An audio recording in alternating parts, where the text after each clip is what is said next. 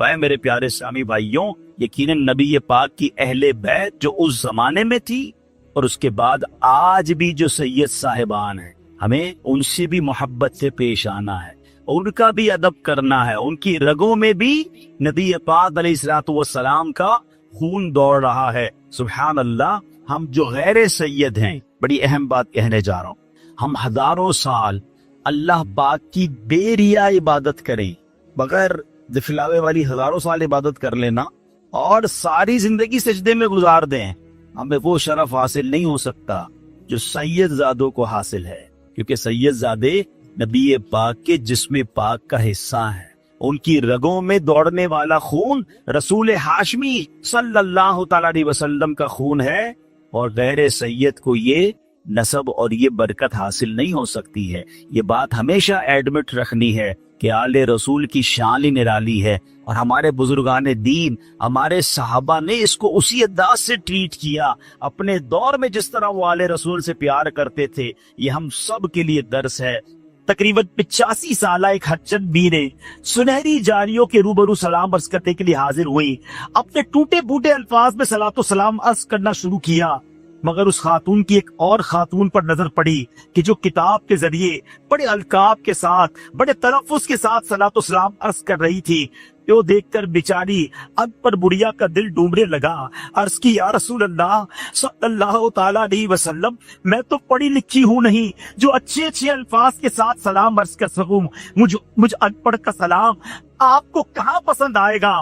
دل بھر آیا، رو دھو کر چپ ہو رہی۔ رات جب سوئی تو سوئی ہوئی قسمت انگڑائی دے کر جاگ اٹھی، کیا دیکھتی ہے کہ سرہانے امت کے والی سرکار عالی وقار صلی اللہ تعالی علیہ وآلہ وسلم تشریف لائے ہیں۔ لبہائے مبارکہ کو جنبش ہوئی، رحمت کے پھول جھڑنے لگے، الفاظ کچھ یوں ترتیب پائے، مایوس کیوں ہوتی ہو، ہم نے تمہارا سلام سب سے پہلے قبول فرمایا ہے، تم اس کے مددگار ہو، تم اس کے طرفدار، جو تم کو نکمے سے نکما نظر آئے، لگاتے ہیں اس کو بھی سینے سے آقا، جو ہوتا نہیں منہ لگانے کے قابل، جو تڑپ رہے ہیں مدینے جانے کو۔ یقین کیجئے، تصور کے لیے پاسپورٹ ضروری نہیں، تصور کے لیے ویزا بھی ضروری نہیں۔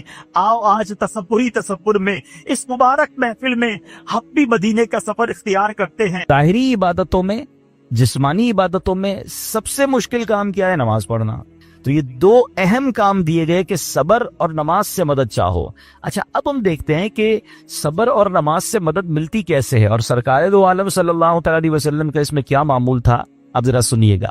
اب نبی پاک علیہ الصلوۃ والسلام کا یہی معمول تھا۔ حضرت حذیفہ رضی اللہ تعالیٰ عنہ فرماتے ہیں، نبی کریم علیہ الصلوۃ والسلام کو جب کوئی سخت مہم پیش آتی تو آپ علیہ الصلوۃ والسلام نماز میں مشغول ہو جاتے۔ جب میں خود اس آیت کی کچھ دنوں پہلے تیاری کر رہا تھا، پر ایک نیا باب آنکھوں کے سامنے کھلا کہ یقیناً جب ہم پرابلم میں آتے ہیں، ہم دعا بھی کرتے ہیں، ہم لوگوں سے بھی کہتے ہیں، مگر کیا ڈائریکٹلی ہم نماز کی طرف جاتے ہیں؟ حالانکہ قرآن نے ہمیں پرابلمز کا سولوشن کیا دیا ہے؟ کہ صبر اور نماز سے مدد چاہو. اب آگے چلیں. حضرت عمر فاروق کا بھی یہی عمل تھا کہ کوئی مشکل درپیش آتی تو آپ رضی اللہ تعالیٰ کو اگر کبھی اسلامی فوجوں کے آنے میں تاخیر پتہ چلتی، یعنی آپ چونکہ جنگوں کے لیے فوجوں کو روانہ کرتے تھے، بہت شاندار اسٹریٹجک پلانر تھے، تو اب جنگ پہنچ گئی اور ایکسپیکٹیشن یہ تھی کہ فلاں ٹائم کو واپس آ جائے گی. اس زمانے میں ٹیلی فون تو تھا نہیں، انٹرنیٹ تو تھا نہیں کہ لوکیشن شیئر ہو جائے گی یا کال آ جائے گی کہ سر ہم یہاں رکے ہوئے ہیں. اب ٹائم ہو جاتا اور فوج واپس نہ آتی نا، تو آپ اب اس کو کیا کرتے کہ اب پتہ تو نہیں کیا ہوا، ان کے ساتھ ساتھ خیریت سے آ جائیں، تو آپ نماز میں مشغول ہو جاتے، نماز کے لیے کھڑے ہو جاتے ہیں. اب کیا ہمارے ساتھ کبھی ایسا ہوتا ہے کہ ہمارا بچہ کہیں گیا ہے، اس کی خبر نہیں آ رہی، یا کوئی چیز ہماری آنی ہے ابھی تک پہنچی نہیں ہے، یا کوئی اچھی نیوز نہیں آ رہی ہے، تو ہم کیا اس کے لیے نماز کی طرف جاتے ہیں؟ یہ نبی پاک کا ہمیشہ معمول رہا. حضرت عبداللہ بن محمد حنفیہ رحمت اللہ تعالی علیہ فرماتے ہیں کہ میں اور میرے والد ایک انصاری رشتہ دار کے پاس عیادت کرنے گئے. جب نماز کا وقت ہوا تو انہوں نے اپنے اہل خانہ میں سے کسی کو پکارا کہ اے لڑکی، وضو کا پانی لے آؤ اور ہمارے لیے نماز میں راحت پہنچاؤ، نماز پڑھ کر میں راحت پاؤں، جلدی سے وضو کا پانی لے آؤ. تو کہتے ہیں ہم نے ان انصاری شخصیت کے الفاظ پر بڑا تعجب کیا کہ نماز سے راحت کیسے ملتی ہے. تو انہوں نے کہا میں نے نبی پاک علیہ الصلوۃ والسلام کو فرماتے سنا ہے، اے بلال کھڑے ہو اور ہمیں نماز کے ذریعے راحت پہنچاؤ. It means namaz is relaxation for all of us. نماز is the way to solve your problem. آپ کو جب کوئی پرابلم آئے نا، آپ اللہ کی بارگاہ میں نماز کے لیے کھڑے ہو جائیں. مکروہ وقت نہیں ہے، آپ نوافل پڑھنا شروع کر دیں. آپ دیکھیں نماز ہیلپ کرے گی آپ کی، نماز سے آپ کے لیے راحتیں ہو جائیں گی. آپ کی حضرت عبد الرحمن بن عوف کتنے بڑے صحابی ہیں رضی اللہ تعالیٰ. یہ وہ صحابی ہیں کہ جو عشرہ مبشرہ میں سے بھی ہیں، and he was billionaire on that time. سب سے امیر صحابہ میں جو نام آتے ہیں وہ حضرت عثمان غنی اور حضرت عبد الرحمن بن عوف رضی اللہ تعالیٰ کے نام آتے ہیں. آپ کا ایک بار بے ہوشی غشی طاری ہوئی، انکانشیس ہو گیا، تو آپ کی والدہ نے کیا کیا؟ آپ کی والدہ، لوگ سمجھے کہ آپ کی جان نکل گئی ہے، آپ کی والدہ مسجد کی طرف چل پڑی تاکہ وہاں جا کے نماز پڑھیں اور اس سے مدد حاصل کریں. جب حضرت عبد الرحمن بن عوف کو ہوش آیا نا، تو لوگوں نے کہا کہ آپ کی طبیعت کیسی ہے؟ تو آپ نے کہا کیا مجھ پر غشی طاری ہو گئی تھی؟ تو کہا جی. تو کہتے ہیں بے شک میری بے ہوشی میں میرے پاس 2 فرشتے آئے اور کہنے لگے تم چلتے نہیں کہ ہم تمہیں خدا کی بارگاہ میں لے جائیں اور تمہارے بارے میں فیصلے لیے جائیں. دوسرے فرشتے نے کہا انہیں لوٹا دو، یہ ان افراد میں سے ہے جن کے لیے ان کی ماؤں کے پیٹ میں ہی سعادت مندی لکھ دی گئی تھی، اور ان قریب اللہ تعالیٰ ان کے ذریعے ان کی اولاد کو جب تک چاہے گا نفع دے گا. اس کے بعد آپ رضی اللہ تعالیٰ 1 مہینہ مزید زندہ رہے، اس کے بعد انتقال ہوا. تو پتہ چلا کہ آپ کی والدہ نے نماز پڑھی، اللہ سے مدد مانگی اور آپ کو اللہ نے ایک نئی زندگی عطا فرمائی. تو آپ اپنی زندگی میں اس پریکٹس کو آج اس آیت سے دیکھیں. ہم نے کرنا کیا ہے؟ ہم جب بیان میں آئیں تو صرف بیان نہیں سننا ہے، ہم نے اللہ نے مجھے کہا کیا ہے. ہم اس ٹاپک کو لے کے اسی لیے چل رہے ہیں نا کہ میرے رب نے ڈائریکٹلی مجھ سے کیا بات کی ہے. تو آج اس آیت میں یہ لیسن مل رہا ہے کہ جب کسی پرابلم میں ہے، کلیمٹی میں ہے، تو اللہ کی طرف جانا ہے اور نماز سے مدد چاہنی ہے. وَاسْتَعِينُوا بِالصَّبْرِ وَالصَّلَاةِ. اچھا اب آپ دیکھیں پیارے آقا کی نماز کی کیسی عادت تھی. بادل گرجتے تھے، آندھی چلتی تھی، کسی بری خبر کی اطلاع آ رہی ہوتی تھی، نبی پاک نماز کی طرف چلے جاتے. اچھا آپ مجھے بتائیں نماز استسقاء کیا ہے؟ بارش نہیں ہو رہی ہے، پیارے آقا نماز پڑھا رہے ہیں. سورج گہن ہو رہا ہے، نبی پاک نماز پڑھا رہے ہیں. چاند گہن ہو رہا ہے، پیارے آقا نماز کی طرف. یعنی کس قدر اللہ کی طرف رجوع ہے. And whenever anything bad happen یا گوئنگ ٹو بیڈ ہیپن، ہونے والی لگ رہی ہے، کچھ بڑا ہونے والا ہے. ہمیں بھی تو خبریں آ رہی ہوتی ہے نا کہ بھائی کل بہت شدید بارش ہوگی، اللہ نہ کرے کوئی اور بری خبر ایکسپیکٹیشن ہے. آپ کو کاروبار میں کوئی ایسی خبر آنے کا ڈر ہے، یا آپ کی کوئی شپمنٹ جاری ہے، واٹ ایور آپ چاہتے ہیں ہر چیز بہتر ہو جائے. قرآن نے فارمولا دیا نا، وَاسْتَعِينُوا بِالصَّبْرِ وَالصَّلَاةِ. اللہ نے ڈائریکٹلی مجھے اور آپ کو کہا ہے. تو from now on words make your practice کہ میں نے انشاءاللہ نماز سے مدد لینی. اور آپ اپنی آنکھوں سے دیکھیں گے اور آپ اللہ سے عرض بھی کریں کہ اللہ تو نہیں قرآن میں کہا مدد لے، میں نے کھڑا ہو گیا نماز کے لیے. تو نماز سے آپ نے مدد لینی ہے. اچھا اب اس کے بعد آیت کا جو سیکنڈ پارٹ ہے کہ صبر سے بھی مدد لینی ہے. اور آگے کیا فرمایا؟ ان اللہ مع الصابرین، اللہ صابروں کے ساتھ ہے. سبحان اللہ. اس کا مطلب یہ ہوا کہ اللہ تعالیٰ اپنے علم و قدرت کے ساتھ ویسے تو ہر کسی کے ساتھ ہے، لیکن یہاں صبر کرنے والوں کا خاص ذکر اس لیے ہوا تاکہ انہیں معلوم ہو جائے کہ اللہ تعالیٰ ان کی مشکلات کو دور فرما دے گا. مگر کرنا کیا ہے؟ صبر کرنا ہے. اچھا اب صبر کے بارے میں 2 باتیں بڑی اہم ہیں کہ صبر نارملی ہم جب بھی صبر کے بارے میں سنتے ہیں تو صبر ہم کہتے ہیں یار تکلیف آئی ہے صبر کرو. یقیناً یہ بھی صبر ہے، مگر صبر کی ایک اور قسم بھی ہے جو اس سے بھی سپیریئر ہے، جو اس سے بھی افضل ہے. اور وہ کیا ہے؟